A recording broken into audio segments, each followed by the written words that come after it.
Nandamuri Balakrishna mass చిత్రాల దర్శకుడు బోయపాటి కాంబోలో తెరకెక్కిన చిత్రం అఖండ 2 గత రాత్రి 9:30 గంటల ప్రీమియర్స్ తో వరల్డ్ వైడ్ గా రిలీజ్ కావాల్సి ఉంది.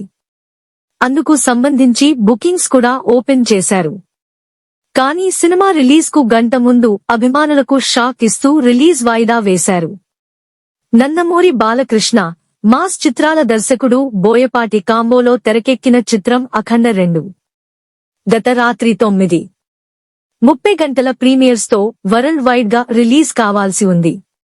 అందుకు సంబంధించి బుకింగ్స్ కూడా ఓపెన్ చేశారు. కానీ సినిమా రిలీజ్ కు గంట ముందు అభిమానులకు షాక్ ఇస్తూ రిలీజ్ వాయిదా వేశారు. ఈ విషయాన్ని అఫీషియల్ గా తెలియజేస్తూ అనివార్య పరిస్థితుల కారణంగా అఖండ 2 షెడ్యూల్ ప్రకారం విడుదల కావడం లేదని మీకు తెలియజేయడానికి బరువెక్కిన హృదయంతో చింతిస్తున్నాము. ఇది మాకు చాలా బాధాకరమైన క్షణం.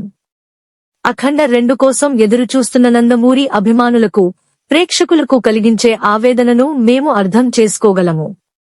రిలీజ్ వాయిదాకు సంబంధించిన అన్ని అడ్డంకులను వీలైనంత త్వరగా పరిష్కరించడానికి మేము అవిశ్రాంతంగా కృషి చేస్తున్నాము.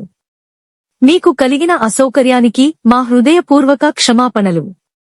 మీ మద్దతు మాకు చాలా అవసరం. అతి త్వరలో అన్ని పనులను చక్కబెట్టి రిలీజ్ చేస్తామని మేము హామీ ఇస్తున్నాము అని అధికారికంగా ప్రకటించింది నిర్మాణ సంస్థ 14 రీల్స్ ప్లస్. మరోవైపు అఖండ 2 ప్రీమియర్స్ తో పాటు రిలీజ్ డే రోజు అనగా ఈ రోజు షోస్ కు సంబంధించి టికెట్ కూడా బుక్ చేసుకున్నారు ఫ్యాన్స్. ఆ టికెట్స్ కూడా థియేటర్స్ వద్ద తిరిగి చెల్లించి డబ్బులు వాపస్ తీసుకోవాలని తెలిపాయి థియేటర్ యాజమాన్యాలు. అసలు ఈ సమస్య ఎప్పుడు క్లియర్ అవుతుందో, ఎప్పుడు అఖండ 2 రిలీజ్ అవుతుందో అని ఫ్యాన్స్ అయోమయంలో ఉన్నారు.